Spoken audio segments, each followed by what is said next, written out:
지피지기면 백전백승이다라는 말이 있습니다. 나를 알고 적을 알면 100번 싸워 100번 이긴다라는 고사성어입니다.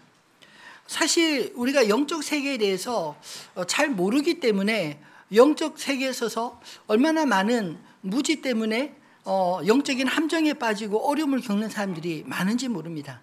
그러나 이 영적인 바른 지혜와 진리를 깨닫게 되면 오히려 진리를 알지니 진리가 너희를 자유롭게 하리라 하신 말씀처럼 우리 인생의 그 어떤 것도 우리를 지배하지 않고 오직 그리스도 예수만이 우리의 주님이 되시는 그런 자유함을 누리게 될 줄 믿습니다. 오늘 우리가 읽은 이 본문의 내용은 예수님께서 한 말 못하는 귀신을 그 한 사람에게서 쫓아내시니 그 사람이 말을 잘하게 되었다라는 이야기로부터 시작이 됩니다. 그는 원래부터 말을 못하는 사람이 아니라 말을 할 줄 알지만 귀신이 들려 말을 못하도록 제어받게 되었다, 억눌렸다 이런 뜻입니다. 그런데 이 사람이 자유롭게 말하게 되자 많은 사람들이 놀랍게 여겼습니다. 이렇게 놀랍게 여기는 사람이 있는가 하면 한쪽 구석에서 여러 사람들이 속삭이듯 이렇게 이야기를 합니다. 저는 귀신의 왕 바알세불에 힘입어 귀신을 쫓아내는 자야. 이렇게 예수님이 하시는 일을 비방하는 사람도 있었습니다. 또 어떤 사람은 예수님을 시험하여 하늘로부터 더 많은 표적들을 보이라고 요구하는 사람들도 있었습니다. 아니 어떻게 그 자리에서 똑같은 행동을 똑같이 예수님이 하신 말씀을 듣고 똑같이 기적을 경험했음에도 불구하고 왜 이렇게 다른 생각들이 난무하게 되는 것일까요? 저는 우리의 영적인 영역은 사람의 마음의 영역이어서 참으로 다양한 생각들이 존재한다고 생각합니다. 예수님은 그 당시에 사람들의 생각을 아시고 이렇게 말씀하셨습니다. 17절로 20절 말씀을 같이 읽어볼까요? 예수께서 그들의 생각을 아시고 이르시되 스스로 분쟁하는 나라마다 황폐하여지며 스스로 분쟁하는 집은 무너지느니라. 너희 말이 내가 바알세불을 힘입어 귀신을 쫓아낸다 하니 만일 사단이 스스로 분쟁하면 그의 나라가 어떻게 서겠느냐. 내가 바알세불을 힘입어 귀신을 쫓아내면 너희 아들들은 누구를 힘입어 쫓아내느냐. 그러므로 그들이 너희 재판관이 되리라. 그러나 내가 만일 하나님의 손을 힘입어 귀신을 쫓아낸다면 하나님의 나라가 이미 너희에게 임하였느니라. 아멘. 예수님의 말씀은 그들의 주장의 모순됨을 지적하신 것입니다. 악한 귀신들도 자기 편을 쫓아내는 법이 없다는 것입니다. 만약 그럴 것 같으면 너희의 자녀들, 너희의 아들들이라고 하는 것은 바리새인들 중에 혹은 사두개인 중에 귀신을 쫓아내는 사람은 도대체 무슨 힘으로 어떤 능력으로 쫓아내느냐 이런 그들의 생각과 그들의 말의 불합리함을 지적하셨습니다. 사실 그들의 비방은 진실을 알면서도 진실을 외면하는 그들의 꼬인 마음의 표현일 뿐 아닐까요? 근데 세상은 참 이렇게 마음이 꼬인 사람들이 너무 많아 보이지 않습니까? 그런 사람들이 또 적극적으로 소리를 많이 냅니다. 그들은 마치 자신들의 주장이 옳은 것처럼 그렇게 주장하고 떠들지 않나요? 요즘 우리 사회에 포괄적 차별금지법에 대해 찬성한다, 반대한다 이런 논란이 참 많습니다. 사실 차별을 금지한다 이 말에는 누구든지 동의합니다.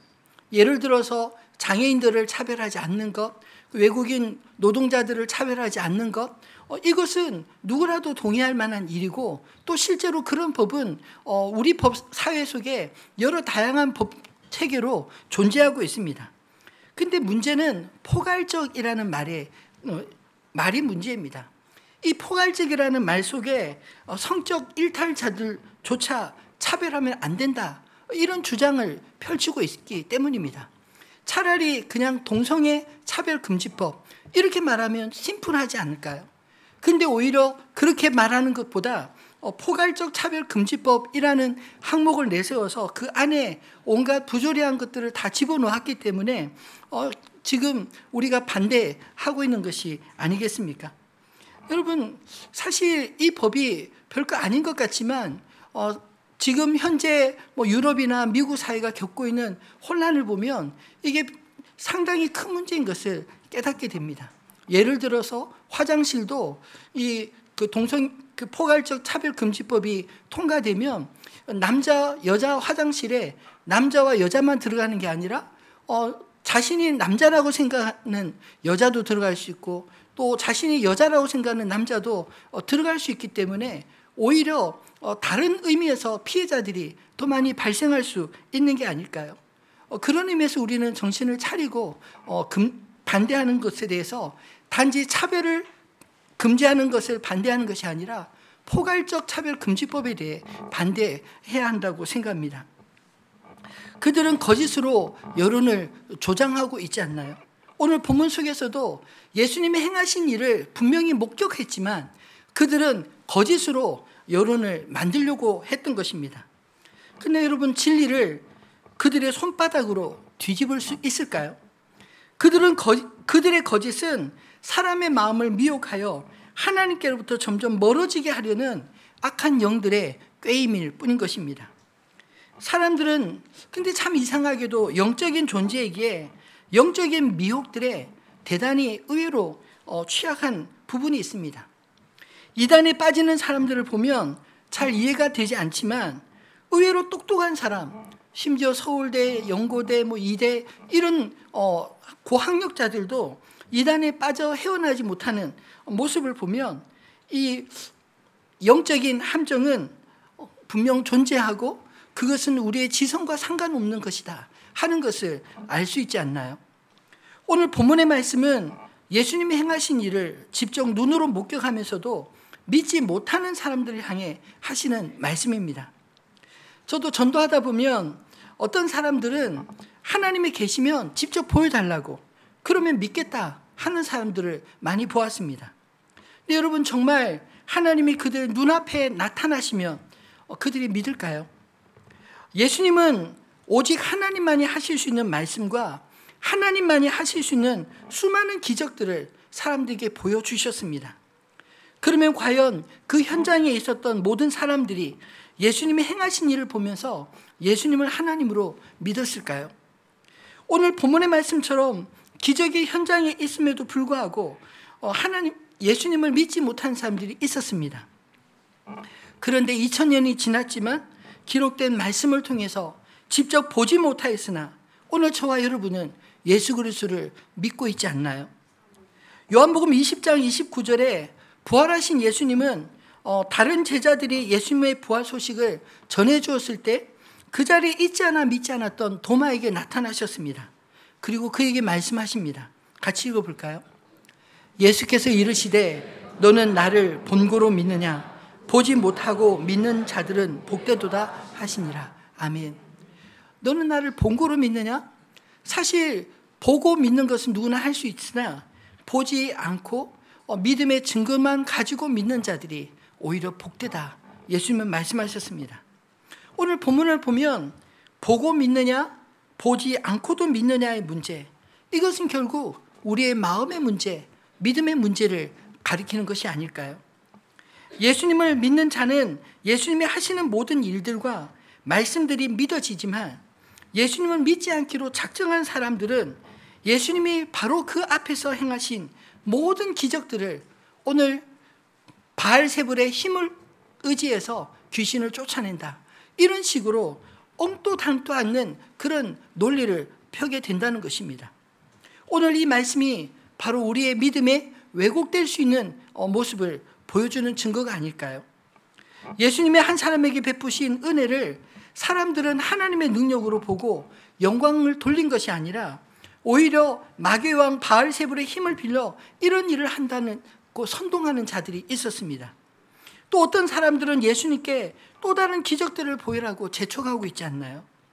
그들은 예수님을 믿을 마음이 없었던 사람이었습니다.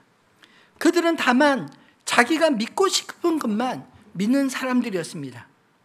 그럼 그들이 믿고 싶은 것은, 그들이 믿는 것은 정당할까요? 그렇지 않습니다. 마치 귀신이 나가 7 귀신을 데리고 들어와 나중 형편이 전보다 더 나빠지리라 하신 예수님 말씀처럼 그들은 자신의 꾀로 영적 함정을 파는 자들일 뿐입니다. 예수님은 23절에 또 청중에게 애매한 입장으로 관람자가 되지 마라 촉구하십니다.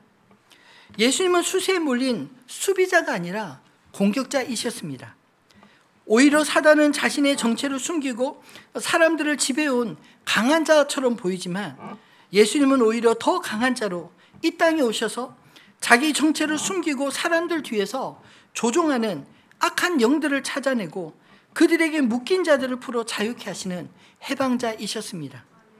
오늘 우리가 읽은 이 본문의 말씀을 통해서 사람들을 깨워 자기의 논리로 얽어 결박하는 악한 영들의 실체를 깨닫고 우리를 죄와 모든 악한 것으로부터 자유케 하시는 그리스도 예수를 만나 진리 안에 자유케 되는 저와 여러분 되시기를 소망합니다. 그러면 어째서 사람들이 이런 악의 영들의 함정에 빠지게 될까요? 오늘 말씀을 통해 우리 앞에 영적인 함정들은 어떤 것들이 있는지 깨닫고 분별하는 지혜가 있기를 바랍니다. 첫 번째로 영적인 함정에 빠지기 쉬운 사람은 하나님의 능력을 의심하는 자입니다. 15절과 16절 말씀 다시 읽어볼까요?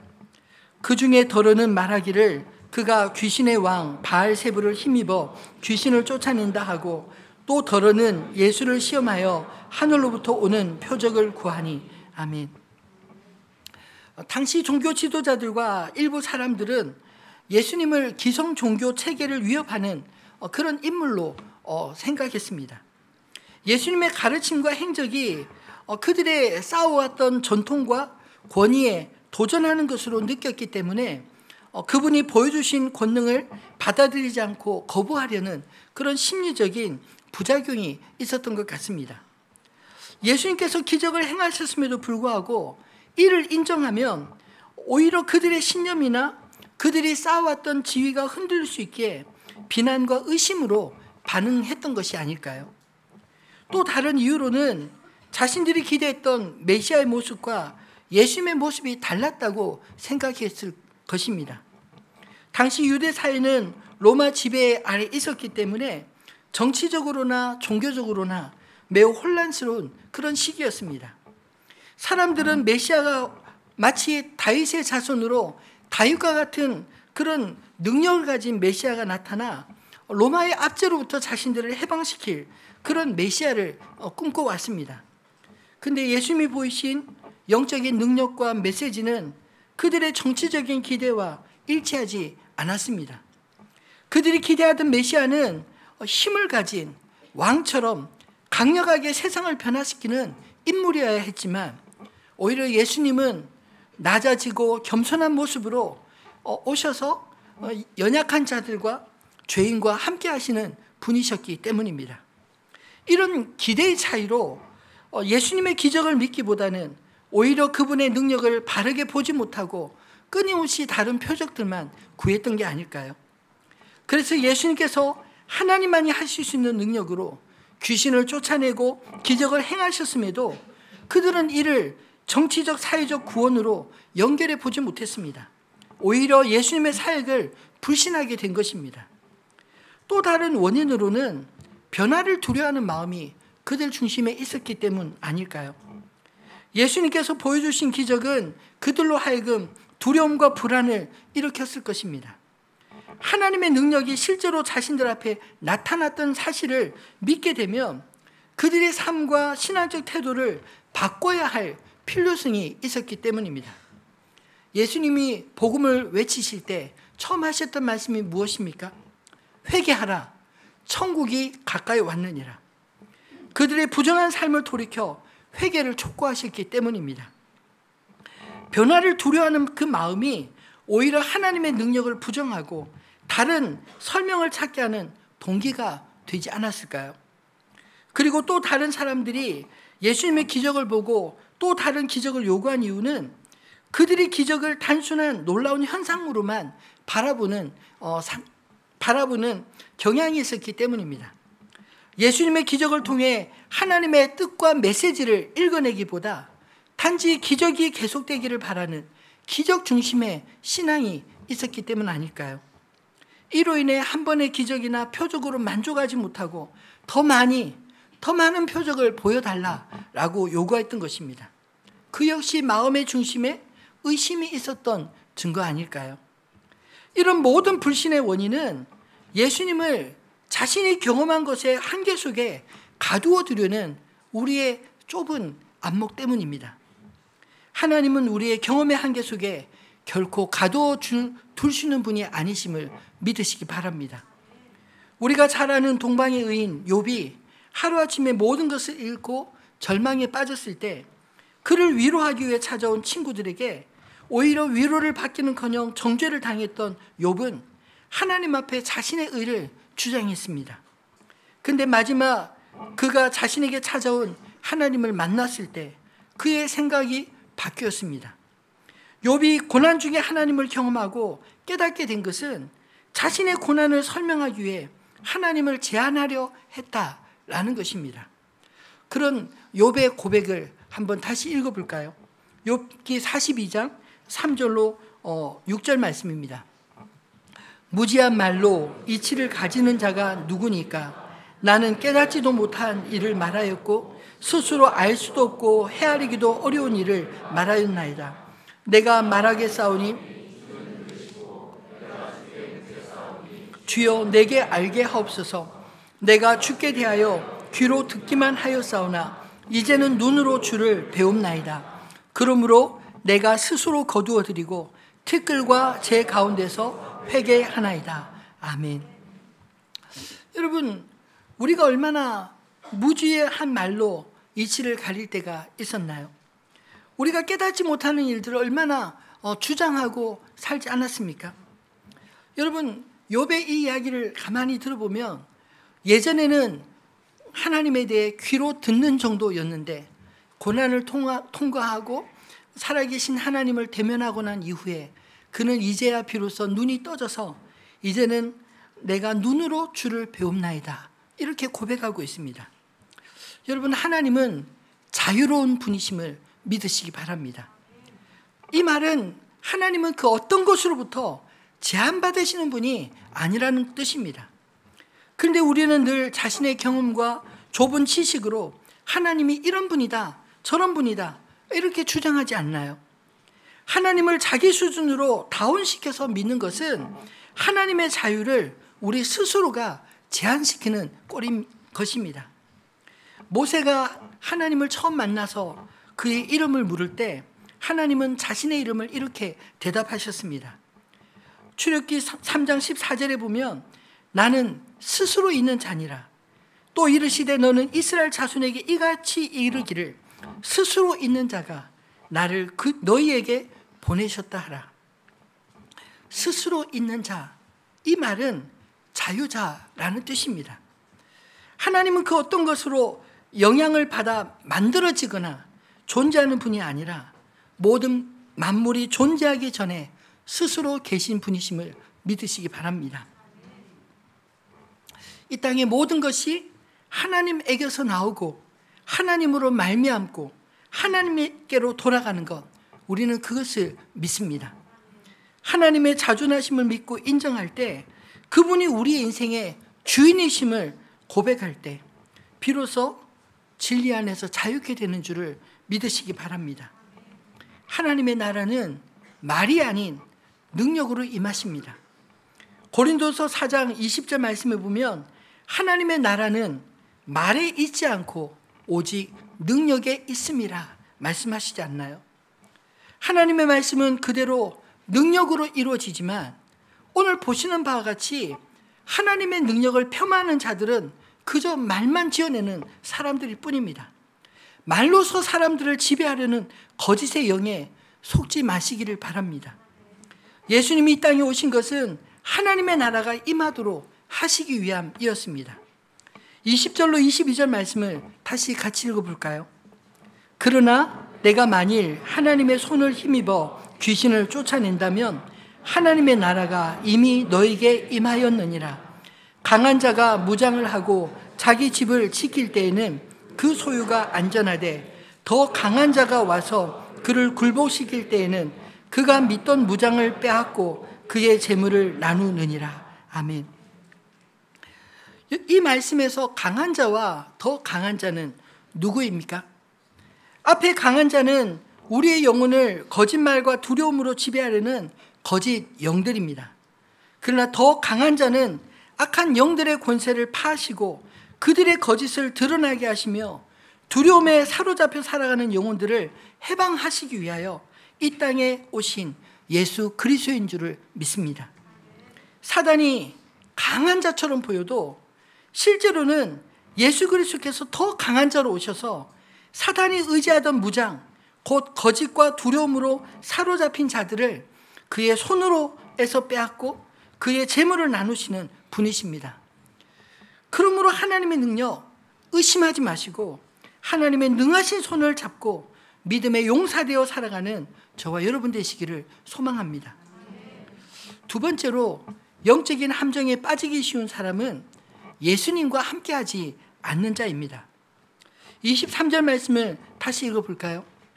나와 함께하지 아니하는 자는 나를 반대하는 자요 나와 함께 모으지 아니하는 자는 해치는 자니라. 아멘. 아니, 예수님과 함께하지 않는 것이 왜 예수님을 반대하는 것일까요? 우리는 영적인 존재로 하나님과 교제하도록 지음받은 존재입니다. 근데 우리가 하나님과 교제하지 않고 벗어난 것, 그것을 성경은 죄라고 말하지 않나요? 왜냐하면 우리의 영은 하나님 아니면 하나님 대신할 다른 것을 하나님 자리에 두고 섬기는 그런 존재이기 때문입니다.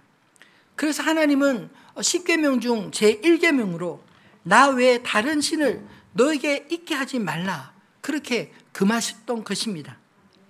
예수님께서 나와 함께하지 아니하는 자는 나를 반대하는 자요 나와 함께 모으지 아니하는 자는 해치는 자니라 하신 것은 이런 배경이 있습니다.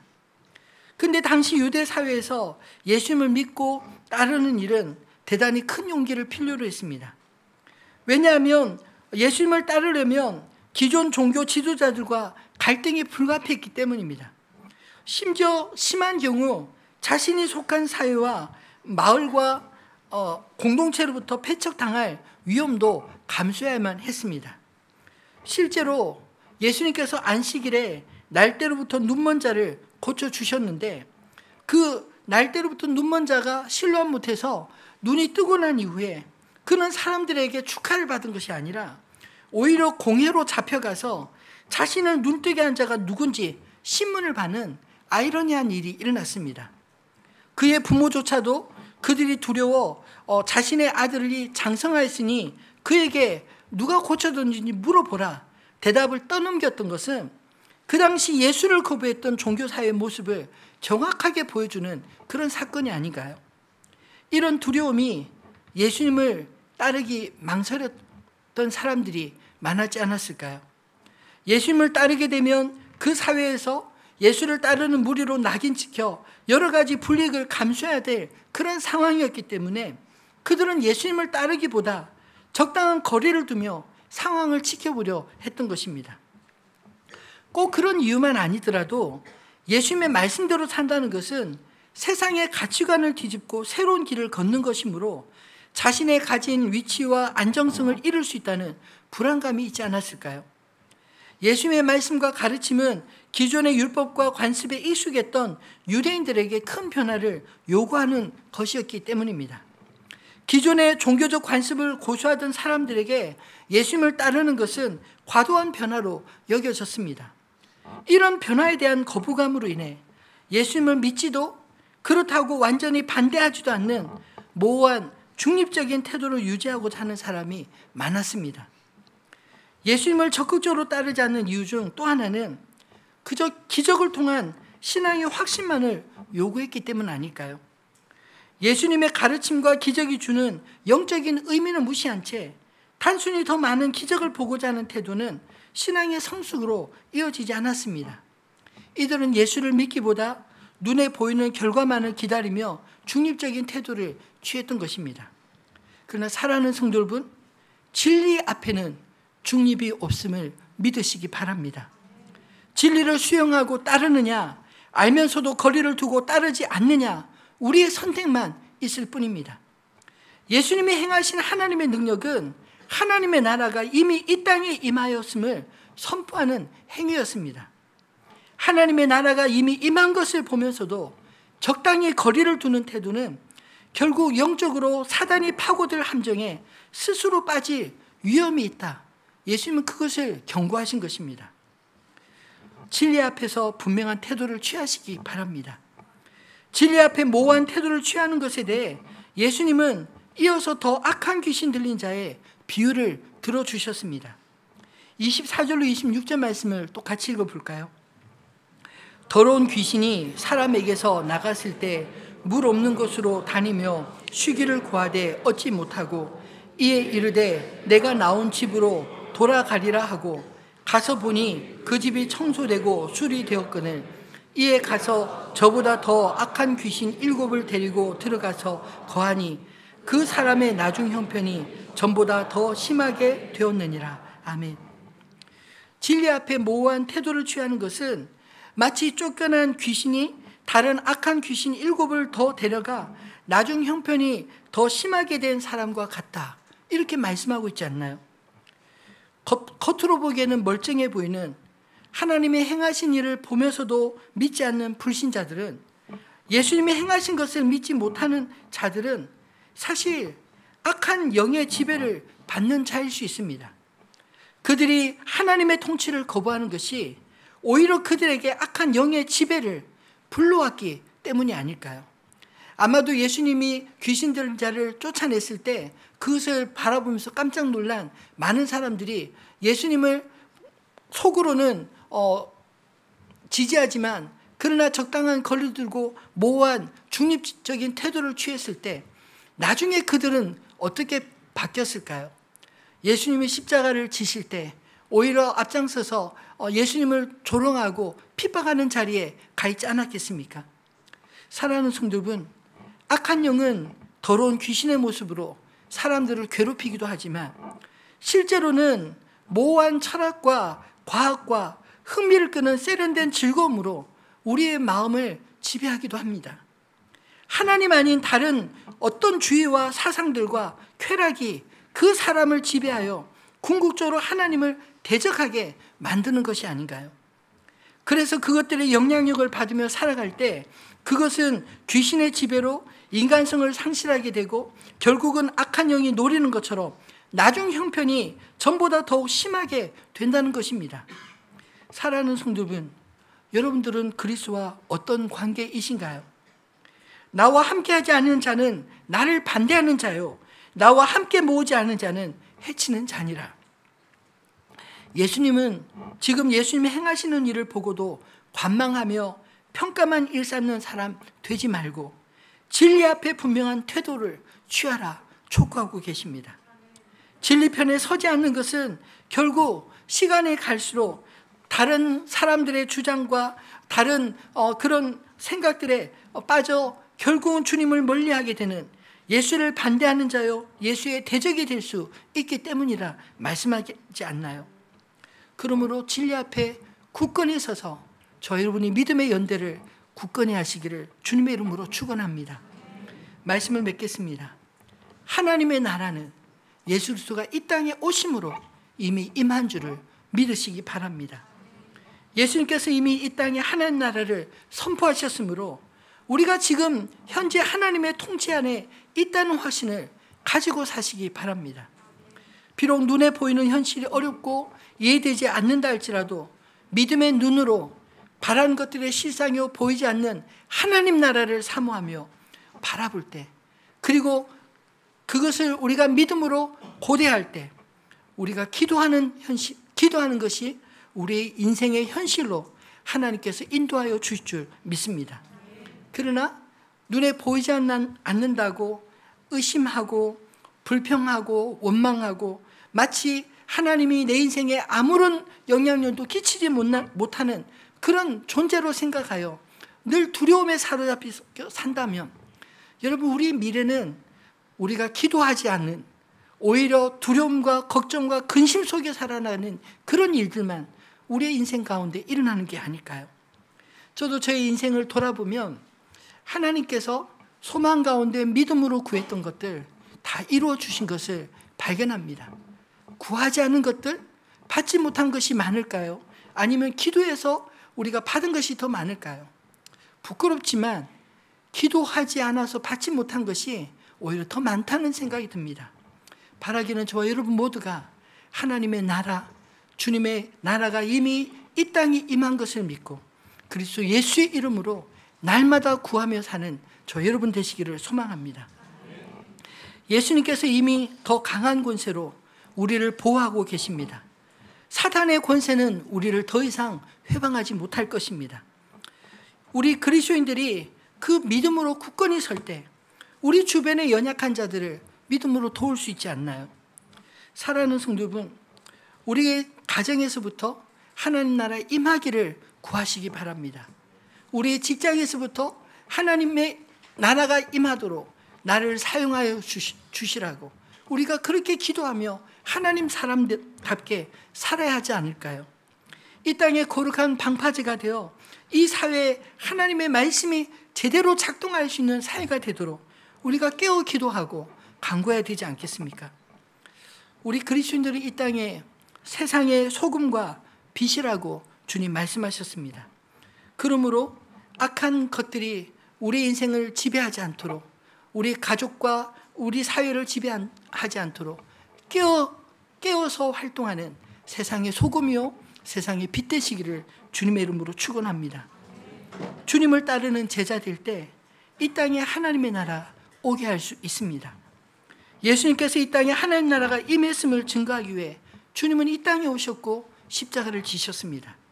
하나님의 나라는 힘으로 정복하는 나라가 아니라 주님이 보여주신 것처럼 사랑과 희생, 용서와 화해가 중심이 되는 나라인 줄 믿습니다. 우리도 하나님 나라 백성으로 세상 속에서 하나님의 사랑과 정의를 드러내는 삶을 살아야 하지 않을까요? 하나님의 나라는 우리 가운데 이미 임하심을 믿으시기 바랍니다. 예수님이 행하시는 일은 이미 역사 속에 실현되었을 뿐만 아니라 동일한 믿음의 역사가 지금도 믿는 자들의 삶을 통하여 실현되고 있습니다. 그러므로 우리는 믿음의 눈을 열어 하나님 나라를 바라보며 우리의 삶을 통해 하나님 나라가 이 땅에 임하도록 살아야 할 것입니다. 하나님 나라가 어떻게 임하나요? 하나님의 손을 힘입어 악한 영의 지배를 몰아낸 곳에 하나님의 말씀이 실천된 곳에 하나님 나라가 임하는 줄 믿으시기 바랍니다. 그러므로 그 진리 가운데 자유케 되는 영으로 저 여러분 모두가 충만한 하나님 나라 백성 되시기를 우리 주님의 이름으로 축원합니다.